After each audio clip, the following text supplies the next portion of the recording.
नमस्कार, सिटी न्यूजच्या बुलेटिनमध्ये प्रेक्षकांचं मनपूर्वक स्वागत। बातमीची सुरुवात करूया सुविचार मालेने। यशस्वी होण्याकरिता स्वतःवर विश्वास ठेवा, अडचणींना सकारात्मकतेने सामोरे जा आणि कठोर परिश्रम करा। आजचा सुविचार आपण बघितला, आता बघूया बातमीपत्रातील ठळक बातम्या। या हेडलाईन्सचे प्रायोजक आहेत बीटीपी यात्रा ग्रुप अमरावती।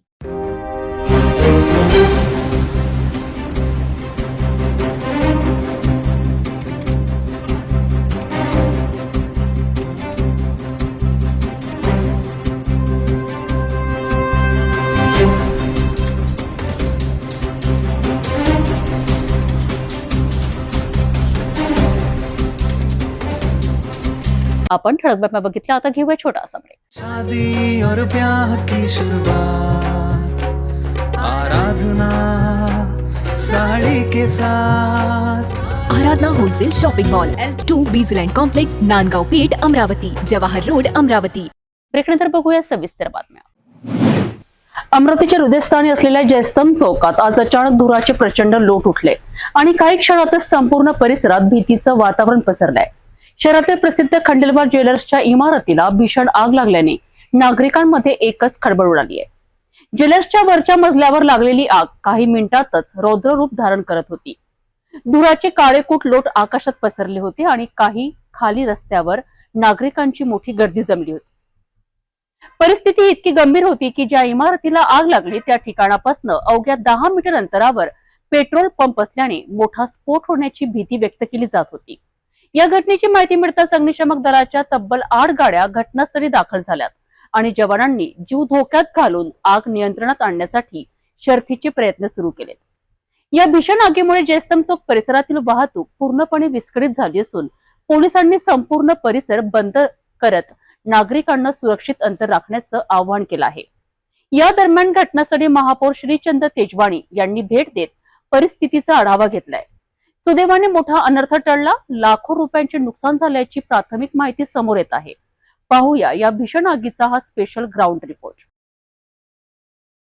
अमरावतीच्या मध्यवर्ती जयस्तंभ चौक परिसरात आज भीषण आग लागल्याची घटना घडली आहे। खंडेलवाल ज्वेलर्सच्या इमारतीला आग लागल्याने एकच खळबळ उडाली आहे।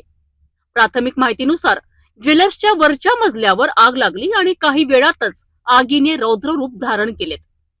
घटनास्थळी धुराचे प्रचंड लोट दिसून येत असून नागरिकांनी मोठी गर्दी केली आहे। आग विझवण्याकरिता अग्निशमक दलाच्या तब्बल 8 गाड्या घटनास्थळी दाखल झाल्यात। जवानांकडनं शर्थीचे प्रयत्न सुरू आहेत। विशेष म्हणजे ही आग पेट्रोल पंपापासून अवघ्या 10 मीटर अंतरावर लागल्याने परिसरात भीतीचे वातावरण निर्माण झाले आहे। आगीला वाचवण्यासाठी आज जयस्तंभ चौक खंडेलवाल ज्वेलर्स के ऊपर बंद पड़े गोडाउन में, जो शायद एक खंडेलवाल ज्वेलर्स का ही है, इसमें सिर्फ उनके दागिने रखने का पैकेट वगैरह जो आते हैं, पाउच आते हैं, पर्स आते हैं, वो पड़े हैं। वहाँ पे जो शॉर्ट सर्किट से आग लगी हुई है और हमारे जो फाइटर है, अग्निशमन वाले, फायर वाले, वो 4 मिनट के अंदर यहाँ आके पूरा कंट्रोल कर लिया। कोई भी जन हानि नहीं हुई है और बचाव क्षेत्र में अभी पूरे अधिकारी वर्ग सब यहाँ पे है। मुझे अभी जैसे मालूम पड़ा, मैं यहाँ विजिट किया, आगे भी जिस प्रकार से बाहर का तापमान इतना गर्म है, उस हिसाब से आप सभी नागरिकों ने इस ओर ध्यान देना चाहिए। जो जो अर्थिंग वाली वायर है, तारे हैं, इलेक्ट्रिक का है, उस पर थोड़ा सा ध्यान देके, कूलर है, एसी है, इसको ध्यान पे देके, शायद ज़्यादा लोड बढ़ने से ही पूरा शॉर्ट सर्किट होता है, तो थोड़ा अपने हिसाब से नागरिकों ने सतर्कता बरतनी चाहिए। सुदैवाने अग्निशमक दलाने वेळीच परिस्थिती नियंत्रणात आणत मोठा अनर्थ टळलाय। मात्र या आगीत लाखो रुपयांचे नुकसान झाल्याची प्राथमिक माहिती समोर येत आहे। या भीषण आगीमुळे जयस्तंभ चौक परिसरातील वाहतुकीवरही मोठा परिणाम झाला असून पोलीस प्रशासनाने परिसर बंद करून नागरिकांना सुरक्षित अंतर राखण्याचे आवाहन केले आहे। दुपारी 12 ते 12:30च्या दरम्यान आम्हाला कॉलद्वारे माहिती मिळाली, खंडेलवाल ज्वेलर्सच्या वरती गोडाऊनला आग लागली आहे। त्यानुसार तात्काळ आम्ही जाऊन ते फायर टेंडर रवाना केले आणि आम्ही स्वतः जाऊन ते कॉलवरती येऊन तिथे कमसे कम आता आग कंट्रोलमध्ये आहे आणि 6 ते 7 गाड्या अद्यापपर्यंत लागलेल्या आहेत, तरी कुलिंग चालू आहे। तर एक आग कशाने लागली असा अंदाज आहे? प्राथमिक अंदाज शॉर्ट सर्किट वाटतोय। आणि दोन्ही बिल्डिंग असल्यामुळे थोडं रिस्की आहे. तंत्र साहेब, एक आगीच्या घटना उन्हाळ्यामुळे जास्तीत जास्त वाढत आहेत. यावर आपलं अग्निशामक दलाचं विशेष काय असं कार्य आहे? विशेष कार्य म्हणजे आगीवर जितक्या लवकर आपण कंट्रोल करता येईल तितक्या लवकर आपले प्रयत्न असतो. आणि याबाबत जनजागृती पण सुरू आहे की आगीवर कसा बचाव करण्याबाबत. आणि आपल्याकडे किती स्टॉप असतो असा इमर्जन्सीसाठी? स्टॉप अंदाजे संपूर्ण स्टॉप आमच्याकडे 100च्या वरती आहे. 28 गाड्या आहे बाहेरच्या आणि 4 स्टेशन आहे अमरावतीचा बाहेर. आपण अशा आगी लागावणे यासाठी लोकांना काय आपण आवाहन करणार किंवा काय असं सूचना करणार? आगीबाबत सावधानी घेणे लोकांचंही कर्तव्य आहे. त्याबाबत आम्ही जनजागृती करत असतो. त्याबद्दल काही सूचना पाहिल्या त्यांनी तर आगीची घटना कमी होईल असा आमचा अनुमान आहे.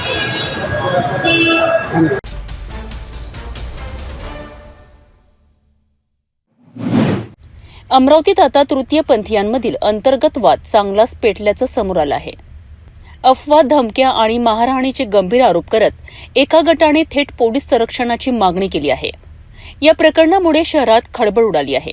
अमरावती शहरात तृतीयपंथीयांच्या 2 गटांमधील अंतर्गत वाद आता चांगलाच चिघळल्याचं समोर आलं आहे.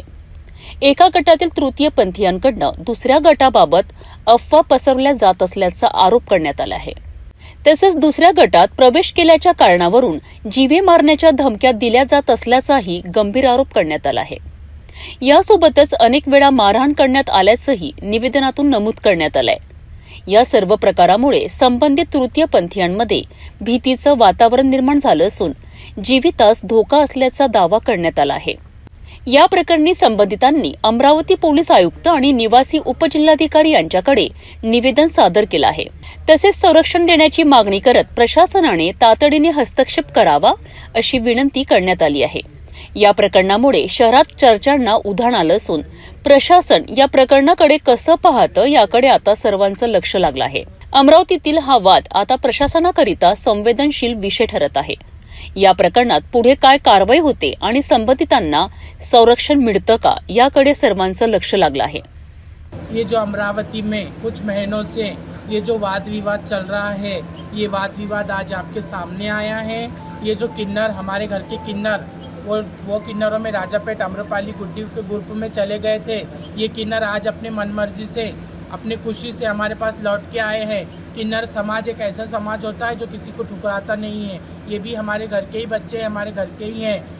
हमारे पास आ गए हैं. मेरे अमरावती वासियों को हाथ जोड़ के नम्र विनंती है, मेरा यही कहना है, एक छोटा सा शब्द कहना है आपसे कि आप ये सब वाद विवादों पर ध्यान ना दें. कि ये जो भी चल रहा है हमारे किन्नर समाज के अंदर, जो हमारे अपोजिट पार्टी के हमारे किन्नर से निकल, हमारे समाज में से जिनको बहिष्कार कर दिया जाता है, जो हमारे समाज में से बहिष्कार निकल होने के बाद में हमारे मठ के किन्नर लोगों की छवि खराब करने के लिए, हमारे मठ के किन्नर के लोगों के नाम खराब करने के लिए हिंदू मुस्लिम का सहारा ले रहे हैं, हिंदू मुस्लिम का साथ कर रहे हैं. तो इन सभी किन्नरों का मैं बहिष्कार करना चाहती हूँ. देखो माँ, हम राजापेट पे थे, अभी तक के राजापेट से डबल साबनपुरे में आ गए. हमारे राजी खुशी, हमारी खुशी खुशी, हमारे मर्जी से. हमारे ऊपर ना तो किसी की जोर है, ना तो किसी की ज़बरदस्ती है. ये जो लोग कर रहे हैं राजापेट निंबोरा वाले, गुड्डी भाई और आम्रपाली भाई, ये जो इन्होंने रचा के रखा है षड्यंत्र, इनका सरासर झूठ है. इनका सरासर षड्यंत्र झूठ है. ये जो हिंदू मुसलमान कर रहे हैं, ये पूरा हिंदू मुसलमान झूठ है. पहली बात तो हिजड़ों में ना तो कौन सी जात होती है, ना तो कौन सी धर्म होती है. किन्नर यही एक जात है और यही एक धर्म है. यही मैं पूरे अमरावती शहर वासियों से बोलना चाहती हूँ.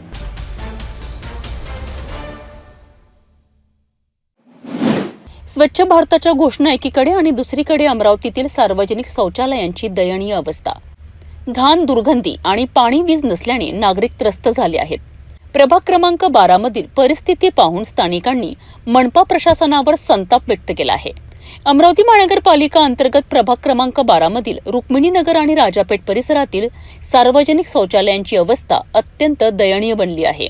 या परिसरात एकूण 7 सार्वजनिक शौचालय असून त्यापैकी बेलपुरा येथील एक शौचालय तोडण्यात आलं आहे, तर उर्वरित 6 शौचालयांची अवस्था अत्यंत खराब असल्याचं वास्तव समोर आलं आहे.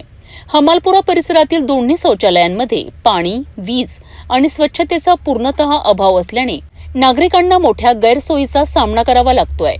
विशेष म्हणजे महिला, ज्येष्ठ नागरिक आणि लहान मुलांना याचा मोठा त्रास सहन करावा लागत असल्याची भावना स्थानिकांनी व्यक्त केली आहे. तसेच चिचफेल, बेलपुरा आणि अंबा नाल्यालगत असलेली शौचालय घाणीने माखलेली असून त्या परिसरात मोठ्या प्रमाणात झाडे झुडपे वाढल्याने सर्प आणि इतर सरपटणाऱ्या प्राण्यांची भीती निर्माण झाली आहे. दुर्गंधींमुळे नागरिकांचे आरोग्य धोक्यात आले असून संसर्गजन्य आजार पसरण्याची शक्यताही व्यक्त केली जात आहे. 5 वर्ष झाले संडास धुतलेले नाही आहेत आणि आम्हाला खूप त्रास आहे. हा मोहल्ल्यावाल्यालाही त्रास आहे. आम्ही हे सर्व गंदगी काढून आम्हाला सहमत द्या गंदगी काढण्यासाठी आणि आम्ही इथं कोणतं सहकार्य करू, कारण की आम्हाला कोणता कार्यक्रम राहिला तर आम्हाला या जायला गाड्या या जायला त्रास होतो. आम्हाला खूप त्रास आहे. माझे छोटे छोटे लेकरं आहे, त्याच्यामुळे खूप वास येतो. गोमा निघता, सापसुप निघता झाडापासून, त्याच्यामुळे मला खूप सफाई कामगार वगैरे इथे साफ करायला येत नाही. कोणीच येत नाही. 7 वर्षापासून येत नाही. मग याची मागणी तक्रारी केली आहेत का काकू याच्या? लय तक्रारी केल्या आम्ही. मनपा प्रशासनाच्या उदासीन कारभारामुळे सार्वजनिक सुविधांची दुर्दशा झाल्याचा आरोप स्थानिकांनी केला आहे. तसेच तात्काळ स्वच्छता, पाणी, वीज आणि नियमित देखभालीची व्यवस्था करण्यात यावी अशी मागणी होत आहे. अमरावतीतील ही परिस्थिती स्वच्छता व्यवस्थेवर मोठे प्रश्नचिन्ह निर्माण करणारी ठरत आहे. मनपा प्रशासन आता तातडीने कारवाई करतं का आणि नागरिकांना दिलासा मिळतो का, याकडे आता सर्वांचं लक्ष लागलं आहे. पूजा किशनराव सारे, राहणार बेलपुरा, न्यू आंबेडकर नगर.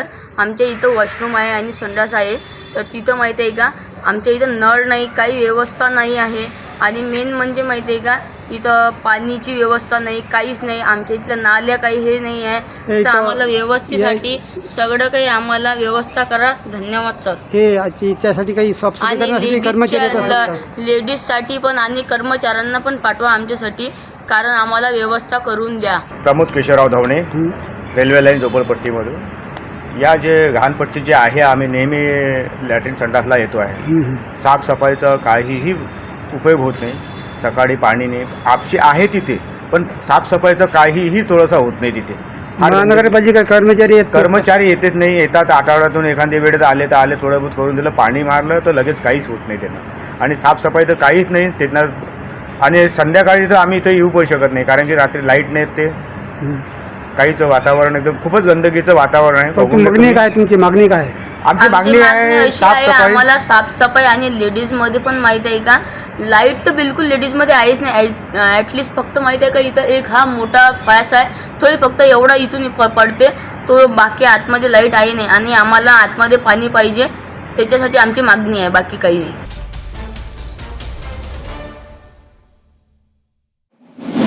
सिटी न्यूजचा दणका आणि प्रशासन झालं ॲक्शन मोडमध्ये. प्रभाग क्रमांक 20 मधील अस्वच्छतेच्या समस्येवर अखेर मनपा प्रशासनाने घेतली दखल.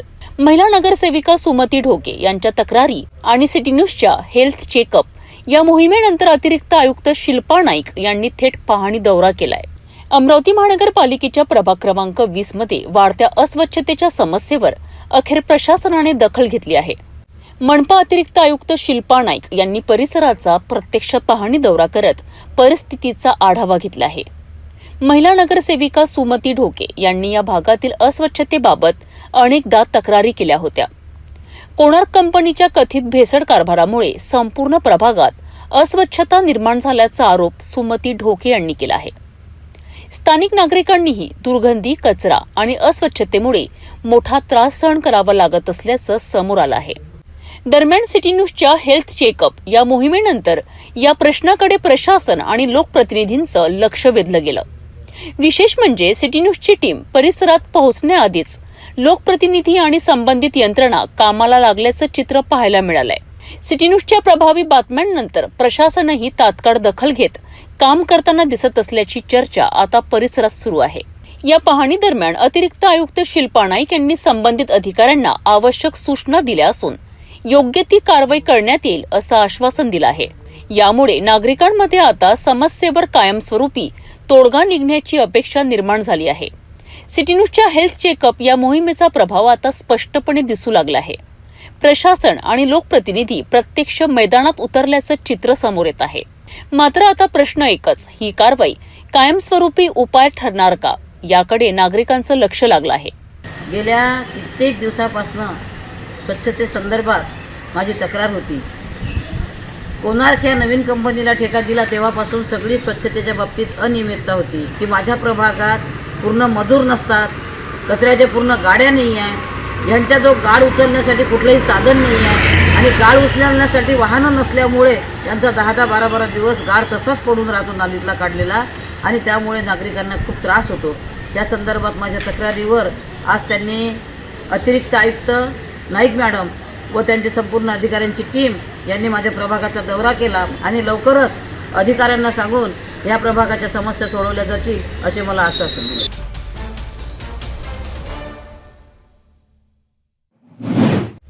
महाराष्ट्र राज्य माध्यमिक आणि उच्च माध्यमिक शिक्षण मंडळाच्या 10वी परीक्षेचा निकाल जाहीर झाला असून अमरावती विभागाने यंदाही दमदार कामगिरी केली आहे. विभागाचा एकूण निकाल तब्बल 90.50% लागला असून राज्यात 6वा क्रमांक पटकविण्यात अमरावती विभागाला यश आलंय. विशेष म्हणजे दरवर्षीप्रमाणे यंदाही मुलींनी निकालात बाजी मारली आहे. महाराष्ट्र राज्य माध्यमिक व उच्च माध्यमिक शिक्षण मंडळाकडून 10वी परीक्षेचा निकाल जाहीर करण्यात आला आहे. या निकालात अमरावती विभागाने उल्लेखनीय यश नोंदवत राज्यात 6वा क्रमांक पटकाविला आहे. अमरावती विभागातून यंदा एकूण 1,61,729 विद्यार्थ्यांनी परीक्षेसाठी नोंदणी केली होती. त्यापैकी 1,60,037 विद्यार्थी प्रत्यक्ष परीक्षेला बसलेत. परीक्षेला बसलेल्या विद्यार्थ्यांपैकी तब्बल 1,44,835 विद्यार्थी उत्तीर्ण झाले असून विभागाचा निकाल 90.50% इतका लागलाय. दरवर्षीप्रमाणे यंदाही मुलींनी निकालात आघाडी घेतली आहे. मुलींचा निकाल 94% इतका आला असून मुलांचा निकाल 87.35% नोंदविण्यात आला आहे. मुलींनी पुन्हा एकदा शैक्षणिक गुणवत्तेत आपलं वर्चस्व सिद्ध केल्याने शिक्षण क्षेत्रातून समाधान व्यक्त केलं जात आहे. निकाल जाहीर होताच विद्यार्थ्यांनी आनंद साजरा केलाय. अनेक ठिकाणी विद्यार्थ्यांनी मिठाई वाटत जल्लोष केला असून पालक आणि शिक्षकांमध्ये आनंदाचं वातावरण पाहायला मिळालंय. उत्तीर्ण झालेल्या विद्यार्थ्यांनी आता पुढील शैक्षणिक वाटचालीसाठी तयारी सुरू केली असून विविध क्षेत्रांमध्ये करिअर करण्याचे स्वप्न विद्यार्थी पाहत आहेत. यंदाच्या निकालाबाबत विभागीय सचिव प्रिया देशमुख यांनी काय माहिती दिली आहे ऐकूया. अमरावती विभागाने 10वीच्या निकालात पुन्हा एकदा आपली शैक्षणिक गुणवत्ता सिद्ध केली आहे. 90%हून अधिक निकालासह विद्यार्थ्यांनी यशाचा नवा टप्पा गाठला असून मुलींनी पुन्हा एकदा बाजी मारत आपले वर्चस्व कायम ठेवले आहेत. आज 10वी SSC फेब्रुवारी 2026चा निकाल जाहीर झालेला आहे. अमरावती विभागामध्ये 1,61,719 विद्यार्थ्यांनी रजिस्ट्रेशन केलं होतं. त्याच्यापैकी 1,60,037 विद्यार्थ्यांनी प्रत्यक्ष परीक्षा दिली. त्याच्यामध्ये पास झालेले विद्यार्थी 1,44,835 आणि अमरावती विभागाचं पर्सेंटेज आहे 90.50%. मागील वर्षी निकाल हा 92.95% लागलेला होता. यावर्षी अमरावती विभाग हा राज्यामध्ये 6व्या क्रमांकावर आहे. याही वर्षी दरवर्षीप्रमाणे मुलींनी बाजी मारलेली आहे. मुली होत्या एकूण मुलींचं पर्सेंटेज आहे 87.5 मुलांचं पर्सेंटेज आहे 87.35% आणि मुलींचं पर्सेंटेज आहे 94.09%.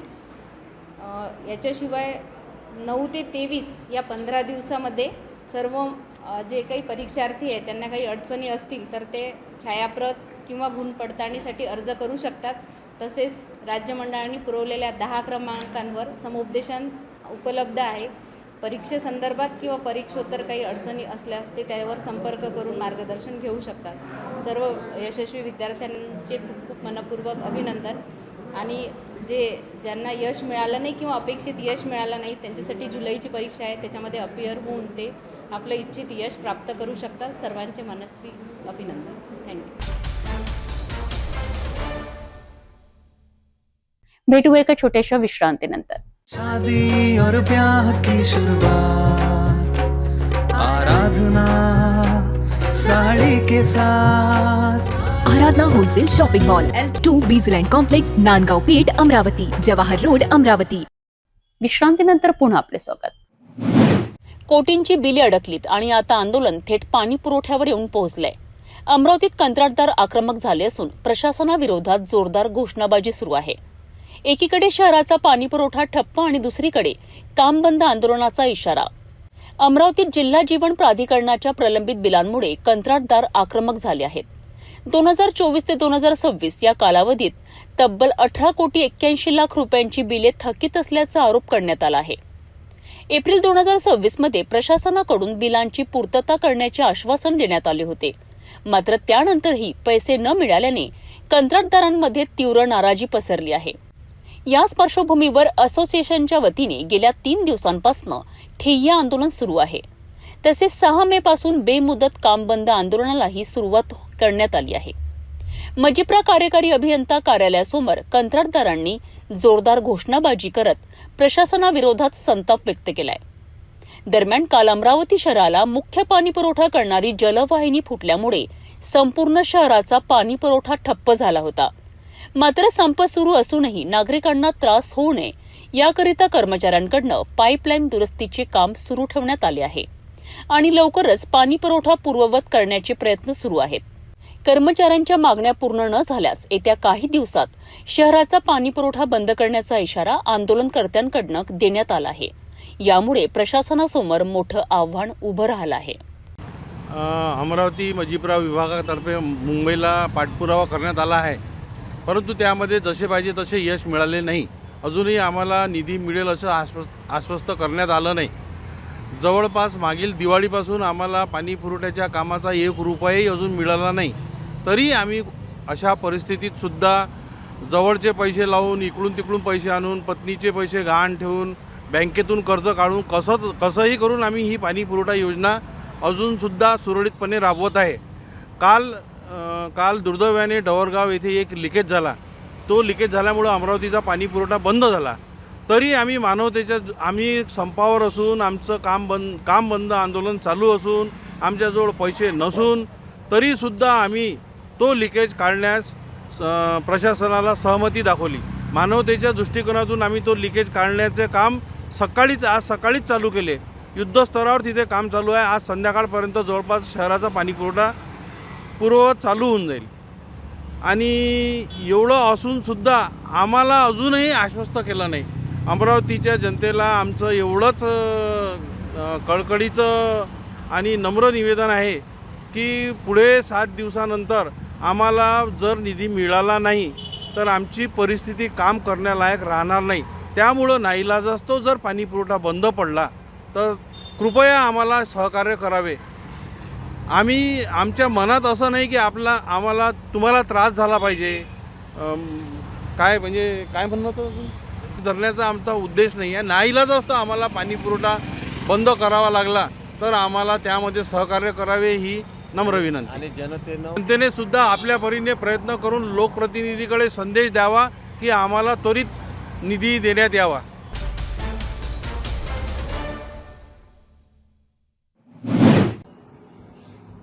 अमरावती गव्हर्नमेंट मेडिकल कॉलेज संदर्भात जे कोंडेश्वर परिसरामध्ये वडद या भागामध्ये 30 एकर जागा जे गव्हर्नमेंट मेडिकल कॉलेजच्या नावाने झाली, त्याचं मेजरमेंट झालं, ताबा मिळाला. गव्हर्नमेंट मेडिकल कॉलेजचं वडद परिसरामध्ये टेंडर सुद्धा फ्लोट झालं आणि त्या जागेवर राज्याचे मुख्यमंत्री देवेंद्र फडणवीस साहेबांनी भूमिपूजन सुद्धा केलं. त्यामध्ये आयडेंटिटी फॉरेस्टच्या नावाने जो बबाल चालू आहे तो अत्यंत चुकीचा आहे. त्याच्यामध्ये कुठल्याही प्रकारचा त्या फॉरेस्टमुळे त्याच्यामुळं कुठली अडथळा निर्माण होत नाही. अशाच प्रकारे जागेवर गोंदियामध्ये, चंद्रपूरमध्ये आणि गडचिरोलीमध्ये अशाच जागेवर गव्हर्नमेंट मेडिकल कॉलेजचं काम सुद्धा सुरू झालेलं आहे. म्हणून कुठलीही अडचण त्याच्यामध्ये नाही आहे. राज्याचे मुख्यमंत्री देवेंद्र फडणवीस साहेबांची मी आज भेट घेतली. त्यांनी अधिकाऱ्यांना निर्देश दिलेले आहे की वडद परिसरामध्ये, कोंडेश्वर परिसरामध्येच गव्हर्नमेंट मेडिकल कॉलेजची इमारत बनणार, ती बदलणार नाही. त्यांना मी पुन्हा मागणी केली की अमरावतीमध्ये एम्स हे हॉस्पिटल सुद्धा अमरावतीमध्ये मंजूर करा.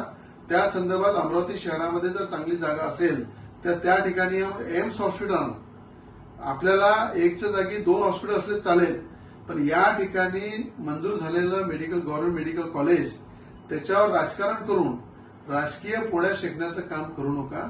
ज्यांच्या डोक्यावरचे पांढरे केस झालेले आहे त्यांनी दिवसा स्वप्न पाहू नये की वडद परिसरामध्ये, कोंडेश्वर परिसरामध्ये गव्हर्नमेंट मेडिकल कॉलेज जे मंजूर झालेलं आहे त्याची जागा बदलवायची, काहीतरी त्याच्यावर राजकारण करायचं फॉरेस्टच्या नावाने. हा धंदा बंद करा. तुम्ही एखादा मोठा प्रकल्प आणा, एखादं अजून गव्हर्नमेंट मेडिकल कॉलेज आणा, एम्स आणा, एखादा IT पार्क आणू आपण सगळे मिळून, पण आलेला प्रोजेक्टला कुठेतरी विघ्न टाकायचे, कुठे त्या नावावर राजकारण करायचं, हे कदापि होणार नाही. मुख्यमंत्री साहेबांनी आज साफ सांगितलेलं आहे, वळद परिसरामध्ये, कोंडेश्वर परिसरामध्येच गव्हर्नमेंट मेडिकल कॉलेजची इमारत होणार, त्याच्यामध्ये कुठलाही बदल होणार नाही. म्हणून जे दिवसा स्वप्न पाहतात त्यांना माझं सांगणं आहे की तुमचे केसेस जरी पांढरे झाले असेल तरी या राजकारणामध्ये विकासाच्या कामामध्ये रवी राणाचा अनुभव तगडा आहे, ज्याच्या मागे राज्याचे मुख्यमंत्री देवेंद्र फडणवीस यांचा हात आहे, ज्याच्यासोबत विकासासोबत फडणवीस साहेबांचा हात आहे. त्यांना अशा राजकारणाशी काही फरक पडत नाही. म्हणून गव्हर्नमेंट मेडिकल कॉलेज अमरावतीचं हे वळद परिसरामध्ये, कोंडेश्वर परिसरामध्ये होणार. म्हणून आपल्याला सांगणं आहे, याच्यामध्ये कुठलं राजकारण करू नका, हे काम त्याच ठिकाणी सुरू होणार. अमरावती जिल्ह्याला doctor Panjabrao Deshmukh medical college आणि इरविन दवाखाना असो, सुपर स्पेशालिटी असो, डॉक्टर घोडेंचं मेडिकल कॉलेज असो, डॉक्टर पोटेंचं कॉलेज असो, प्रवीण भाऊ पोटेंचं कॉलेज असो, हे सर्व कॉलेजेस असताना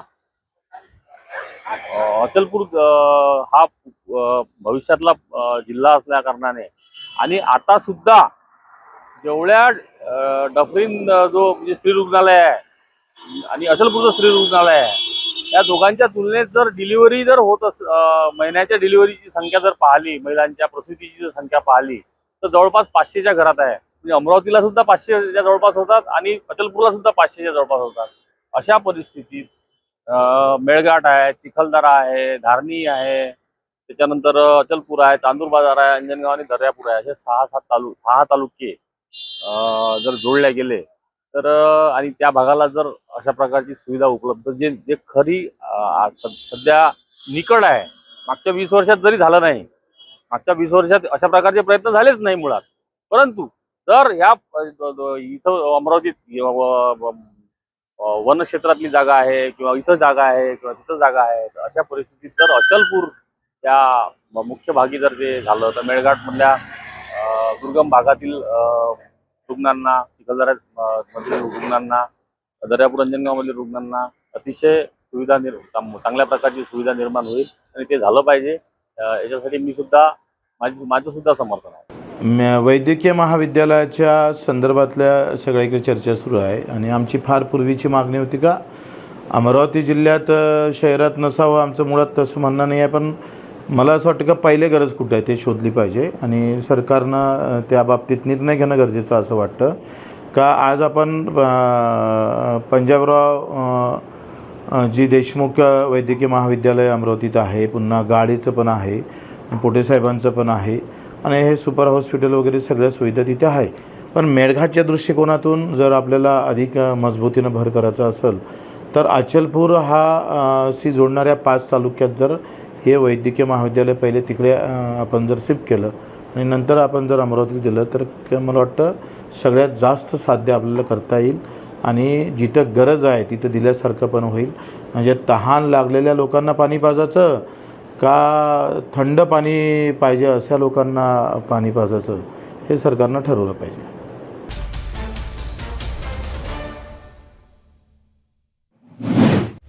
महाराष्ट्र राज्य माध्यमिक आणि उच्च माध्यमिक शिक्षण मंडळाच्या 10वी परीक्षेचा निकाल जाहीर झाला असून अमरावती विभागाने यंदाही दमदार कामगिरी केली आहे. विभागाचा एकूण निकाल तब्बल 90.50% लागला असून राज्यात 6वा क्रमांक पटकविण्यात अमरावती विभागाला यश आलंय. विशेष म्हणजे दरवर्षीप्रमाणे यंदाही मुलींनी निकालात बाजी मारली आहे. महाराष्ट्र राज्य माध्यमिक व उच्च माध्यमिक शिक्षण मंडळाकडून 10वी परीक्षेचा निकाल जाहीर करण्यात आला आहे. या निकालात अमरावती विभागाने उल्लेखनीय यश नोंदवत राज्यात 6वा क्रमांक पटकाविला आहे.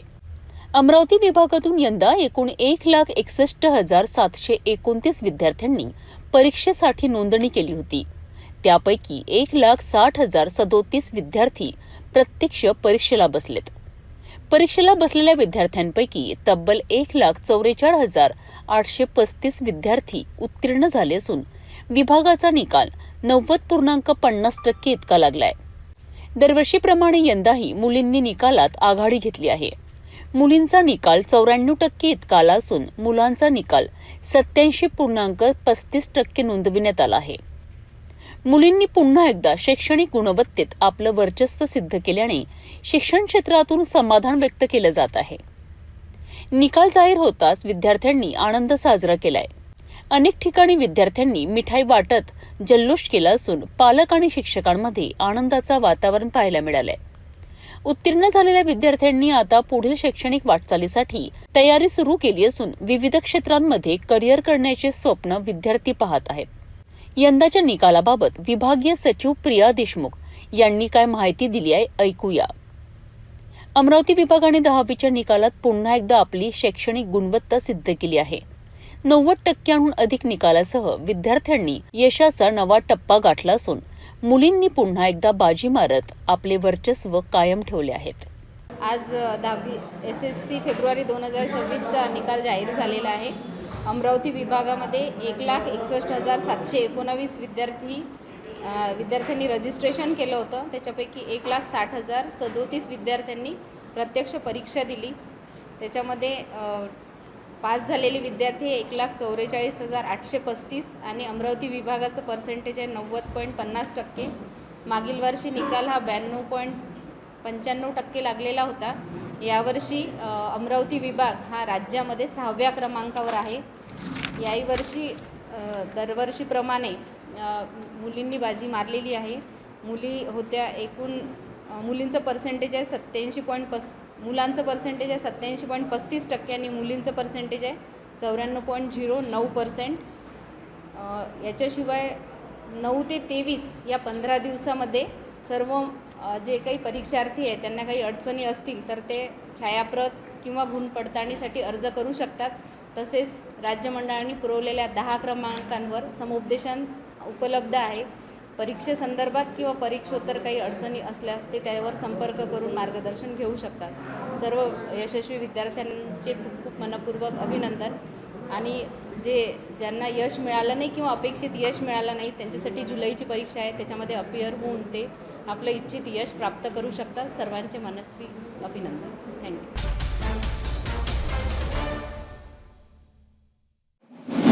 43 वर्षाची प्रतीक्षा आणि अखेर बडनेराच्या वाट्याला आली मिनी महापौर पदाचा मान. अमरावती महानगरपालिका स्थापनेनंतर प्रथमच झोन क्रमांक 4ला हा बहुमान मिळाल्याने परिसरात उत्साहाचं वातावरण पाहायला मिळालंय. किशोर जाधव यांच्या पदग्रहण सोहळ्यात कार्यकर्त्यांनी जल्लोष करत आनंद व्यक्त केलाय. अमरावती महानगरपालिका स्थापनेनंतर तब्बल 43 वर्षांनी प्रथमच बडनेरा झोन क्रमांक 4ला झोन सभापती अर्थात मिनी महापौर पदाचा बहुमान मिळाला आहे. या ऐतिहासिक क्षणानंतर परिसरात आनंद आणि उत्साहाचं वातावरण निर्माण झालं असून पदग्रहण सोहळा मोठ्या जल्लोषात पार पडला. स्वाभिमान पक्षाचे नवनिर्वाचित नगरसेवक किशोर जाधव यांची झोन सभापती अर्थात मिनी महापौरपदी निवड करण्यात आली आहे. पदग्रहणानंतर कार्यकर्ते आणि नागरिकांनी जोरदार घोषणाबाजी करत आनंद व्यक्त केलाय. या कार्यक्रमाला स्वाभिमान पक्षाचे प्रमुख मार्गदर्शक सुनील राणा, राष्ट्रीय अध्यक्ष निळकंठ कात्रे, गटनेते नाना आमले, अजय जयस्वाल, रजनी डोंगरे, गौरी मेघवानी तसेच अनेक मान्यवर उपस्थित होते. यावेळी मिनी महापौर किशोर जाधव यांचा सपत्नीक शाल, श्रीफळ आणि पुष्पगुच्छ देऊन सत्कार करण्यात आला. विशेष म्हणजे त्यांच्या आई वडिलांचाही गौरव करण्यात आल्याने कार्यक्रमाला भावनिक रंग चढला. किशोर जाधव यांनी आपल्या भाषणात मिनी महापौर पदाची जबाबदारी प्रामाणिकपणे पार पाडण्याचं आश्वासन दिलंय. तसेच या निवडीबद्दल आमदार रवी राणा आणि कार्यक्रमासाठी पुढाकार घेणारे नगरसेवक अजय जयस्वाल यांचे आभार मानलेत. कार्यक्रमाला मोठ्या संख्येने नागरिक उपस्थित होते. तर बडनेराकरिता हा क्षण खरोखरच ऐतिहासिक ठरला. 43 वर्षांनंतर मिळालेल्या या मानामुळे परिसरात उत्साहाचं वातावरण आहे. आता नव्या मिनी महापौरांकडनं विकास कामांची अपेक्षा व्यक्त केली जात आहे. मला आज हा मिनी महापौर पद जे भेटलंय, मी खरंच याला न्याय देईन. मी सुनील भाऊला हे वचन देतो. आज माझे ज्येष्ठ नागरिक बी बडनेराचे आलेले, माझे वडील, आई, मी सुनील भाऊ आज स्वाभिमान पार्टीचा एवढा ऋणी आहे का आज म्हणजे माझे शब्द मी सांगू नाही शकत. का एक नॉर्मल घरातून मी इथपर्यंत पोचलो, पण माझे कष्ट आज खरंच स्वाभिमान पार्टीने चीज केली. म्हणजे जे आज मला हे स्टेज भेटलं, मी 9 ते 12 वर्षापासून भारतीय जनता पार्टीमध्ये काम करत होतो. त्या पार्टीने मला सगळ्या गोष्टी शिकवल्या, सगळं सांगितलं. काही लोकांमुळं आज भारतीय जनता पार्टीचं बडनेरा जे पिछाड होऊन राहिली, मी ते वाक्य नाही करत आहे, पण आज ते लोक आणि हे जे मला न ओळखणारे, जे पार्टीचे आणि जनताचं एवढं भलं करणारे लोक, त्यांनी मला त्याच्यातून निवडून मला आज हे काम करायला दिलं. मी आज खरंच त्यांचा परत स्वाभिमान पार्टी आणि परिवारांचा मी एक राजकीय पद्धती हे सांगतो की मी इथं जे बसलेले लोक आहेत, ज्या कारणासाठी आज हे मला पद भेटलेलं आहे, मी खरंच त्याला न्याय द्यायचा पुरेपूर प्रयत्न करीन आणि जे माझ्याकडे काम येईल ते पूर्ण इमानदारीने करीन.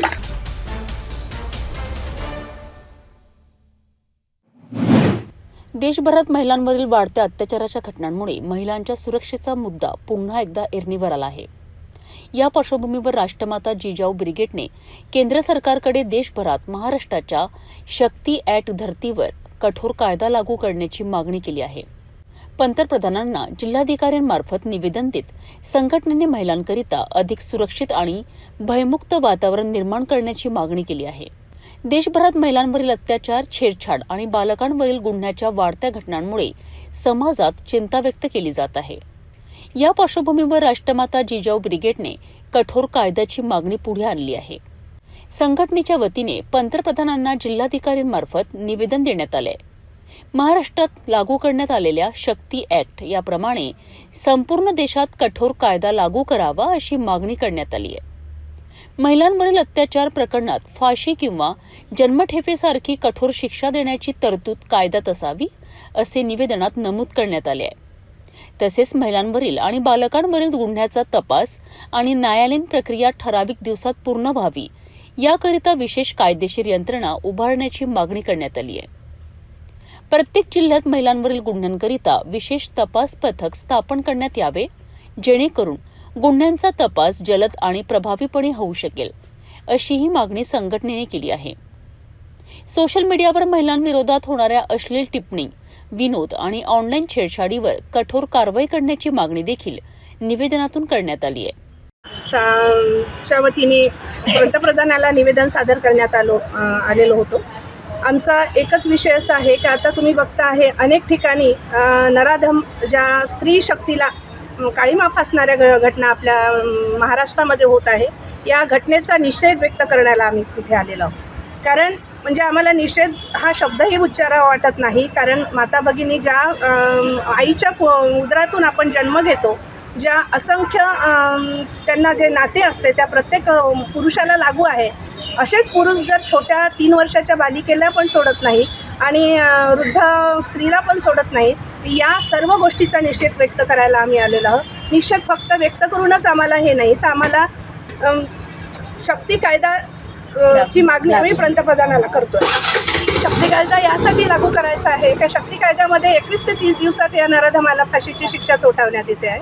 आणि त्या शक्ती कायद्याचा जर आत्तापर्यंत तरतुदीमध्ये आहे, पण तो कठोर परिस्थितीमध्ये त्यांनी आणला नाही. तर मी पंतप्रधानाला एकच विनंती करेल की हा शक्ती कायदा आता फास्ट ट्रॅकमध्ये न टाकता लवकरात लवकर, कारण फास्ट ट्रॅकमध्ये त्यांनी सांगितलं आहे की मुख्यमंत्र्यांनी सांगितलं आहे आम्ही फास्ट ट्रॅक लागू करू. पण फास्ट ट्रॅकचा अर्थ तुम्हाला समजते आहे, प्रत्येक ठिकाणी या कोर्टातून त्या कोर्टात, त्या कोर्टातून त्या कोर्टात, तसा आम्हाला तो कायदा नको आहे. आम्ही शक्ती कायद्याची मागणी करतो आहे.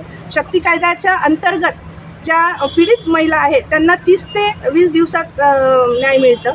आणि ह्या न्याय मिळण्यासाठी आम्ही जिजाऊ ब्रिगेड इथे आलो आहे. आणि मला एक अजून सांगायचं आहे की आता हा जर शिवाजी महाराजांचा जर का देश असेल, महाराष्ट्र शिवाजी महाराजांचा असेल, तर चौरंग करून ज्यावेळेस महाराज त्या याला नराधमाला शिक्षा देत होते, तुम्ही आत्ता छत्रपतींचा तुम्ही जर चित्रपट पाहत असाल, त्याच्याही मध्ये आत्ता तुम्ही पाहत आहे, सगळ्या महाराष्ट्रावर चालू आहे. तर मला एक अजून पंतप्रधानांना म्हणायचं आहे की तुमच्याकडून होत नसेल तर आमच्याकडे कायदा द्या, आम्ही चौरंगाकडून त्या व्यक्तीला हे करतो.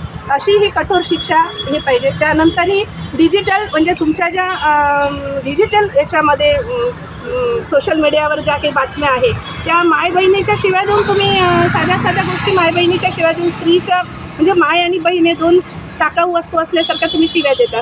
तर याही गोष्टीला कुठेतरी आळा बसला पाहिजे. यासाठी कठोर कारवाई त्याच्यामध्ये करायला गेली पाहिजे. आणि आता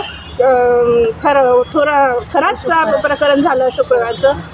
अयात नावाचा पोरगा, पण अचलपूर याच्यामधून हे पोरगं झालं. आत्ता संध्याकाळची एक तुम्हाला ताजी घटना सांगतो. मीडियाच्या एका, मी नाव घेणार नाही, पण मीडियाच्या एका लोकांनं त्या विनयभंग केला. पोलीस स्टेशनला 12:30 वाजता माझ्या भगिनी तिथे हजर होत्या. त्यामध्ये हे काय प्रकार घडून राहिलेला, म्हणजे आपल्या अमरावतीसुद्धा घडते, महाराष्ट्रभर घडते आहे. तर या स्त्री सगळ्या, जे लेक्चरर, डॉक्टर, सगळ्या लोक आहे, आणि काही आम्ही स्लम एरियातल्या पण आणणार होतो, पण एकाच नाही, सुशिक्षितपासून तर खालच्या वर्गापर्यंत हा सगळ्या गोष्टी घडते आहे. तर याला कुठेतरी न्याय मिळावा, यासाठी शक्ती कायद्यांची मागणी आम्ही पंतप्रधानाकडे केली आहे. जे आम्ही आवर्जून सांगतो, जिजाऊ ब्रिगेडच्या नाही तर याचं मोठं आंदोलन आम्ही छेडू. हा कायदा त्वरित लागू झाला नाही तर याच्यासाठी आम्ही मोठं आंदोलन छेडणार आहोत. भेटू एका छोट्याशा विश्रांतीनंतर. शादी और ब्याह की शुरुआत, आराधना साड़ी के साथ. Aradhana wholesale shopping mall L2 Bijland complex, Nandgaon Peth, Amravati, Jawahar road, Amravati. विश्रांतीनंतर पुन्हा आपले स्वागत. देऊळगाव राजा शहरात अचानक आगीचा भडका आणि काही क्षणातच 5 ते 6 दुकाने जळून खाक. शॉर्ट सर्किटमुळे लागलेल्या या भीषण आगीने संपूर्ण परिसरात एकच खळबळ उडाली आहे. धुराचे प्रचंड लोट, नागरिकांची धावपळ आणि व्यापाऱ्यांचे लाखो रुपयांचे नुकसान. बुलढाणा जिल्ह्यातील देऊळगाव राजा शहरात भीषण आग लागल्याची घटना घडली आहे. प्राथमिक माहितीनुसार शॉर्ट सर्किटमुळे ही आग लागल्याचं समोर आलं आहे. आग लागल्यानंतर वाऱ्यामुळे काही क्षणातच आगीने शेजारील दुकानांनाही विळखा घातला. या आगीत तब्बल 5 ते 6 दुकाने जळून खाक झाली असून व्यापाऱ्यांचे लाखो रुपयांचे नुकसान झाल्याची माहिती समोर येत आहे. घटनेनंतर संपूर्ण परिसरात धुराचे प्रचंड लोट पसरले होते, तर नागरिकांमध्ये भीती आणि घबराटीचं वातावरण निर्माण झालं होतं. घटनेची माहिती मिळताच नगरपालिकेचे अग्निशमक दल तात्काळ घटनास्थळी दाखल झालेत. अग्निशमन दलाने मोठ्या प्रयत्नानंतर आग आटोक्यात आणली. सुदैवाने या घटनेत कोणतीही जीवितहानी झाली नाही. मात्र व्यापाऱ्यांचे मोठे आर्थिक नुकसान झाल्याचं सांगितलं जात आहे. दरम्यान नुकसानाचा नेमका आकडा अद्याप समोर आलेला नसून या प्रकरणी अधिक तपास सुरू आहे.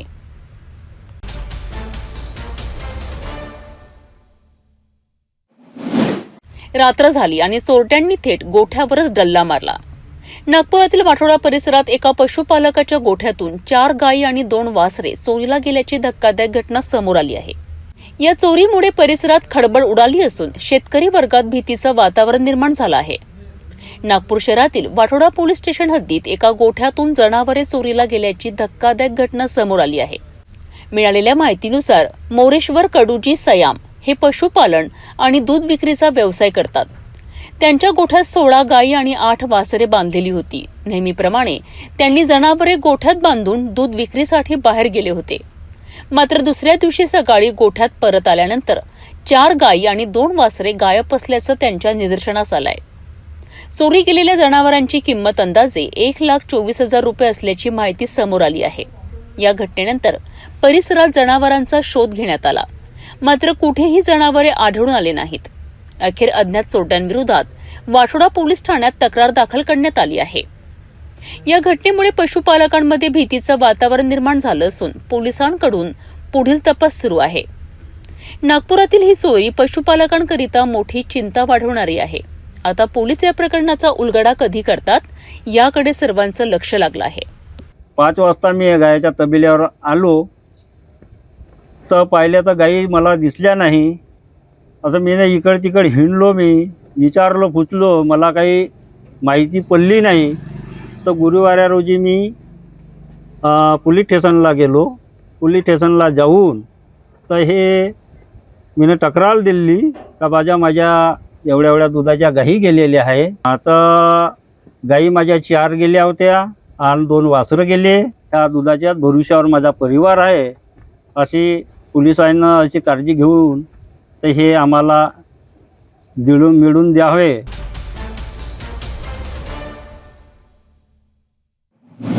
नशामुक्त समाजाचा नारा आणि आता नागपूर पोलिसांची थेट कारवाई. ऑपरेशन थंडर अंतर्गत कोतवाली पोलिसांनी गांजा विक्री करणाऱ्या महिलेला अटक केली आहे. महल परिसरात संशयास्पद हालचाली करत असताना पोलिसांनी सापळा रचत ही कारवाई केली आहे. नागपूर शहरात अंमली पदार्थांविरोधात सुरू असलेल्या ऑपरेशन थंडर मोहिमेअंतर्गत कोतवाली पोलिसांनी मोठी कारवाई केली आहे. पोलीस आयुक्त रवींद्र कुमार सिंगल यांच्या संकल्पनेतनं सुरू करण्यात आलेल्या या मोहिमेत अंमली पदार्थ विक्री करणाऱ्यांविरोधात कठोर कारवाई केली जात आहे. कोतवाली पोलिसांचे पथक गुन्हेगारांचा शोध घेत पेट्रोलिंग करीत असताना महल परिसरातील उद्योगी नगर येथे एका वृद्ध महिलेच्या हालचाली संशयास्पद वाटल्यात. पोलीस तिच्याकडे जाताच ती घटनास्थळावरून पळून जाण्याचा प्रयत्न करीत होते, मात्र पोलिसांनी तत्काळ तिला ताब्यात घेतलं. चौकशी दरम्यान तिने आपले नाव चांदबानो मोहम्मद हातम असल्याचं सांगितलंय. तिच्या ताब्यातील विविध रंगाच्या प्लास्टिक पिशव्यांची तपासणी केली असता त्यामध्ये एकूण 648 ग्रॅम गांजा आढळून आलाय. या कारवाईत गांजासह रोख रक्कम असा एकूण 12,580 रुपयांचा मुद्देमाल जप्त करण्यात आलाय. आरोपी महिला आर्थिक फायद्यासाठी गांजा विक्री करत असल्याचं तपासात समोर आलं आहे. या प्रकरणी NDPS कायद्यानुसार गुन्हा दाखल करण्यात आला असून पुढील तपास सुरू आहे.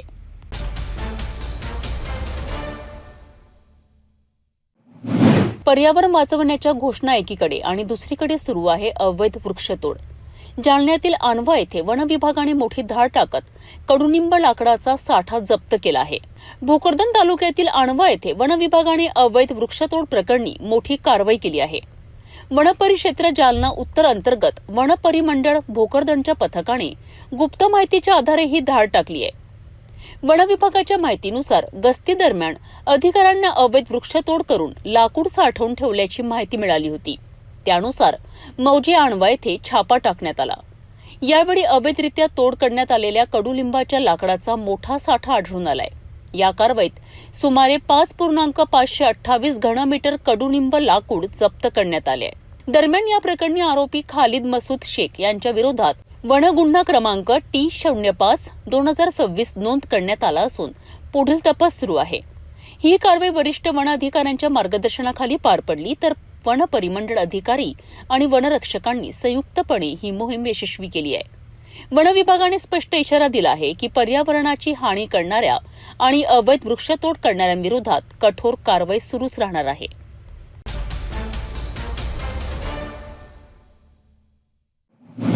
अठ्ठेचाळ तास घनदाट जंगल आणि 105 पोलीस कर्मचारी.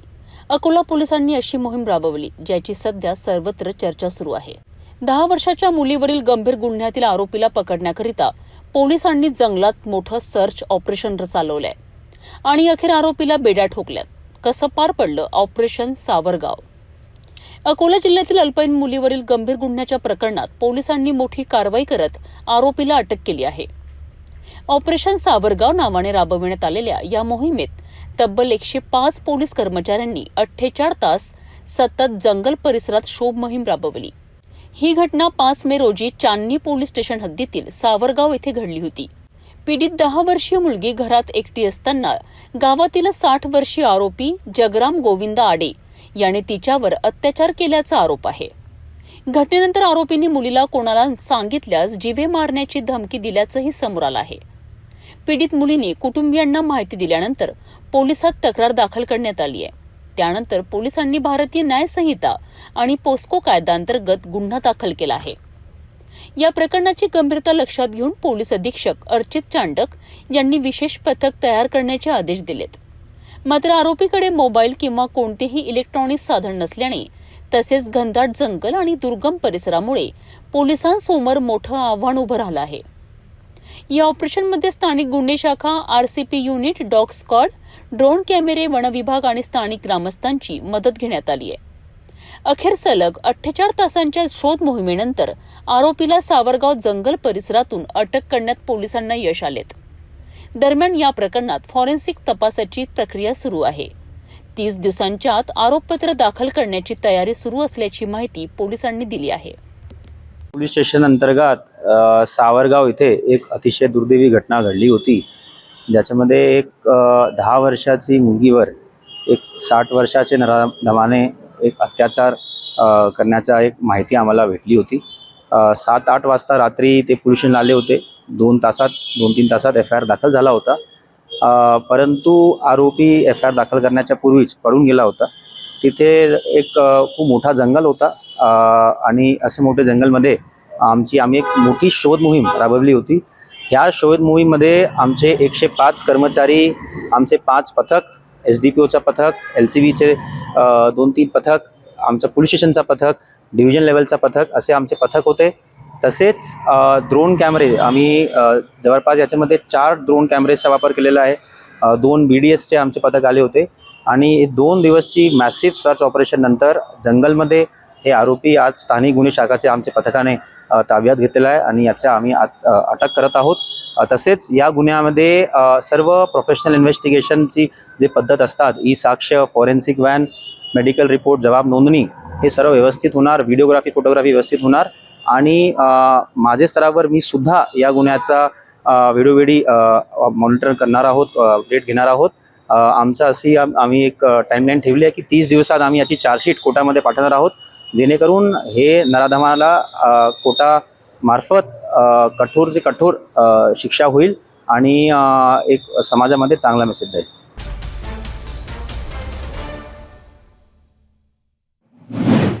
दुसऱ्यांच्या स्वप्नांची इमारत उभी करणारा मजूर, परंतु त्याच इमारतीने त्याचा जीव घेतला.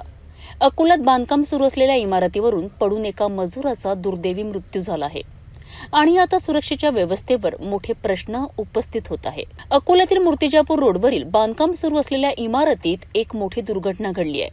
7व्या मजल्यावरून पडून एका मजुराचा मृत्यू झाला असून या घटनेमुळे बांधकाम स्थळांवरील सुरक्षा व्यवस्थेवर प्रश्नचिन्ह निर्माण झाले आहेत.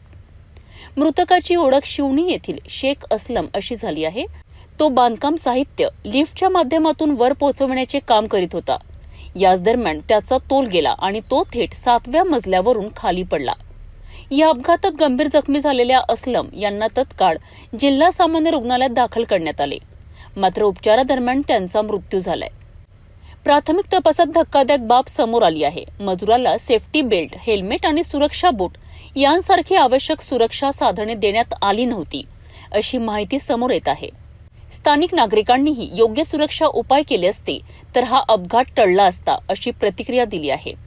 दरम्यान खदान पोलीस ठाण्यात आकस्मिक मृत्यूची नोंद करण्यात येत असून पुढील तपास सुरू आहे.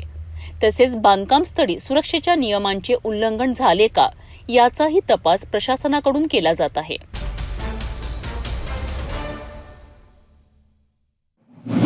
किरकोळ वाद आणि थेट जीवावर बेतलेला हल्ला. नागपुरातील सीताबर्डी परिसरात एका रेस्टॉरंटमध्ये काम करणाऱ्या तरुणाची चाकूने वार करून हत्या करण्यात आली आहे. वाद इतका टोकाला गेला की एका तरुणाला आपला जीव गमवावा लागलाय. नागपूरच्या सीताबर्डी परिसरात एका तरुणाची चाकूने वार करून हत्या करण्यात आल्याची धक्कादायक घटना समोर आली आहे. मिळालेल्या माहितीनुसार सूरज कुमार गुरुप्रसाद यांनी आपल्या मित्र अवशेष कुमार कृष्णकुमार याला काही महिन्यांपूर्वी एका रेस्टॉरंटमध्ये कॅशियर पदावर कामाला लावले होते. रेस्टॉरंटमध्ये काम करत असताना अवशेष कुमार आणि तेथील वेटर आयुष सुखवीर सिंग नेगी यांच्यामध्ये किरकोळ कारणावरून वाद झाला. हा वाद इतका वाढला की आरोपी आयुष नेगी याने अवशेष कुमार याच्यावर चाकूने हल्ला केला. या हल्ल्यात अवशेष कुमार गंभीर जखमी झालाय. त्याला तातडीने रुग्णालयात दाखल करण्यात आले, मात्र उपचारादरम्यान डॉक्टरांनी त्याला मृत घोषित केले. या प्रकरणी फिर्यादीच्या तक्रारीवरून सीताबर्डी पोलिसांनी आरोपीविरुद्ध गुन्हा दाखल करत त्याला अटक केली आहे. सध्या पोलिसांकडून पुढील तपास सुरू असून या हत्येमागील नेमकं कारण शोधण्याचा प्रयत्न केला जात आहे.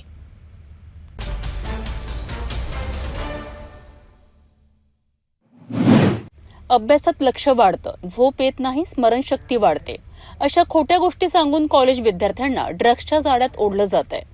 नागपुरात LSD या धोकादायक अंमली पदार्थाचा विळखा वाढत असून पोलीस आता अलर्ट मोडवर आले आहेत. नागपूर शहरात सध्या LSD या धोकादायक अंमली पदार्थाचा प्रसार वेगाने वाढत असल्याची धक्कादायक माहिती समोर आली आहे. विशेष म्हणजे तस्करांनी आता महाविद्यालयीन विद्यार्थ्यांना लक्ष्य बनवल्याचं समोर येत आहे. विद्यार्थ्यांना फसवण्याकरिता अभ्यासात लक्ष वाढतं, स्मरणशक्ती सुधारते आणि रात्री झोप येत नाही, अशा खोट्या गोष्टी सांगितल्या जात आहेत. या भूलथापांना अनेक तरुण बळी पडत असल्याचंही समोर आलं आहे. दरम्यान या प्रकरणाचं गांभीर्य लक्षात घेऊन नागपूर पोलिसांनी मानसोपचार तज्ज्ञांचं मत घेतलं आहे. तज्ज्ञांच्या मते LSD हे भास निर्माण करणारे अत्यंत धोकादायक ड्रग्स आहे. यामुळे मेंदूच्या पेशींना कायमस्वरूपी नुकसान होऊ शकतं. तसंच नैराश्य, भीती, मानसिक अस्थिरता आणि स्किझोफ्रेनियासारखे गंभीर मानसिक आजार होण्याचाही धोका आहे.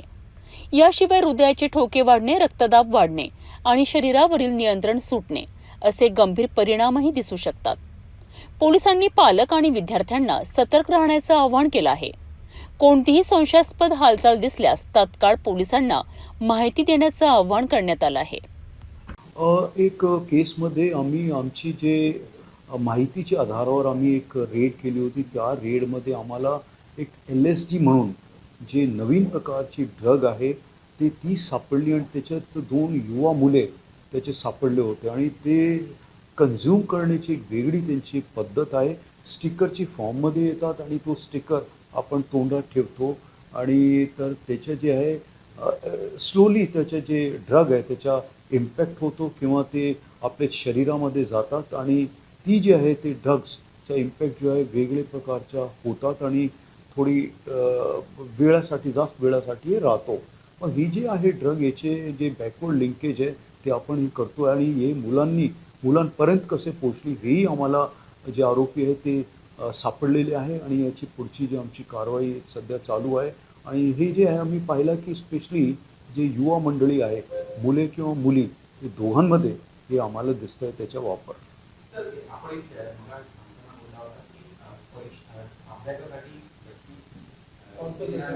जी तर हे जे आहे ना आम्ही पाहिलं की काही मुलांना असं वाटतंय की हे जर घेतली तर काही तासासाठी आम्ही याच्या एकदम अवेक राहतो म्हणजे नीट झोप येत नाही. तसेच त्याचे आपलं कन्सन्ट्रेशन वाढतात असा ह्या ड्रग्सचे मागे सांगण्यात आलेलं आहे. आणि ही जी कन्सन्ट्रेशन आहे तर ते एक आम्ही ज्यावेळेस सायकेट्रिस्ट आहे त्यांच्याशी बोललो तर त्यांचं असं म्हणणं आहे की हे जे आहे ते स्टिम्युलेट करतात आपले मेंदूला आणि मग त्याच्या हे जे आहे ते ॲक्च्युली आम्ही मेडिकल पर्पजसाठी करतो परंतु ह्याच्या हार्मफुल इम्पॅक्ट आपले शरीरावर किंवा मेंदूवर होतो. तर त्यांचं स्पष्ट म्हणणं आहे की त्याचा वापर झाला नाही पाहिजे किंवा युवा मंडळींनी त्याचा वापर केला नाही पाहिजे कारण त्याच्या ब्रेन परमनंटली याच्यामुळे डॅमेज होतो किंवा त्याचा नेगेटिव्ह इम्पॅक्ट होतो. याच्याबद्दल कारण मी टेक्निकली एक्सपर्ट नाही या फील्डवर जास्त बोलणे परंतु जे आम्हाला यांनी सांगितलं मुलांनी त्याचं म्हणणं आहे की साहेब आम्हाला हे होतं की आम्ही जास्त फोकस कन्सन्ट्रेशननी जास्त ते करू शकू याच्यामुळे आणि काही वेळेस जे आमचा फोकस होत नाही तर हे घेतलं तर फोकस होतो. ही चुकीची धारणा त्यांनी आम्हाला हे सांगितलेली आहे म्हणून ते घेत असतील असं आम्हाला वाटतं.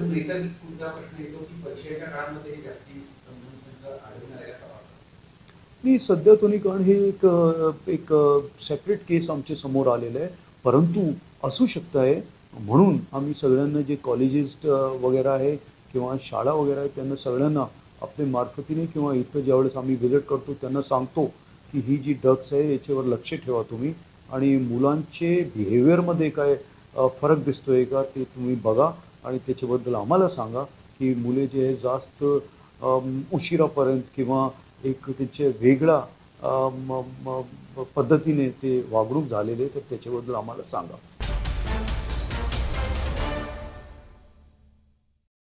जाता जाता पुन्हा एकदाच्या ठळक बातम्या. या हेडलाईन्सचे प्रायोजक आहेत BTP यात्रा ग्रुप अमरावती.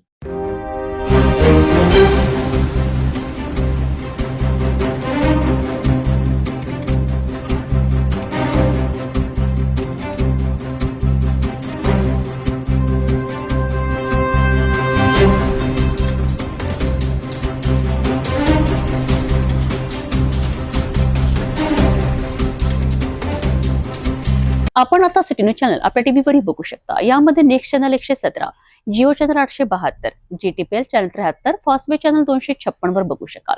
आता अमरावती जिल्ह्यानंतर विदर्भ आणि महाराष्ट्राचे दर्शक घर बसल्या आपल्या केबल टीव्हीवर सिटी न्यूज बातमी पाहू शकाल.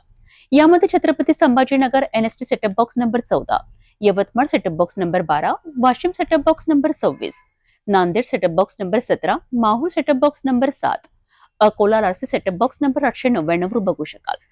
लवकरच आम्ही आपल्यापर्यंत पोहोचणार आहोत. जर आपल्या टीव्हीवर सिटी न्यूज चॅनल दिसत नसेल तर आपण आपल्या केबल ऑपरेटर संपर्क करावा. आपण सिटी न्यूज केबलच्या व्यतिरिक्त YouTube, Facebook, Instagram आणि Twitter वर बघू शकता. याकरिता सोशल मीडिया अकाउंट सबस्क्राईब करा, फॉलो करा, लाईक करा. युट्यूब अकाउंट सबस्क्राईब करण्याकरिता सबस्क्राईब बटनाला क्लिक करा आणि बेल आयकॉन दाबायला विसरू नका, कारण सरकारी समाचार आपल्यापर्यंत पोहोचणार आहेत. तसेच फेसबुक पेज लाईक करा, इंस्टाग्राम आणि ट्विटर हँडल फॉलो करा. आपण व्हॉट्सअपवर सुद्धा सूचना देऊन न्यूज प्राप्त करू शकता. व्हॉट्सअप नंबर स्क्रीनवर येत आहे. हे बातमीपत्र एवढ्यावरच थांबूया. पुन्हा भेटू नवीन घडामोडींसोबत. आपण बघत राहा फक्त सिटी न्यूज. हर खबर पर पैनी नजर, हर मुद्दे पर सटीक वार, यही है सिटी न्यूज की पहचान. जहाँ सच्चाई की आवाज दबाई जाती है, वहाँ सिटी न्यूज उठाता है सवाल. हर स्क्रीन पर, हर प्लेटफॉर्म पर हमारी मौजूदगी बोलती है. सिटी न्यूज हमेशा सच के साथ.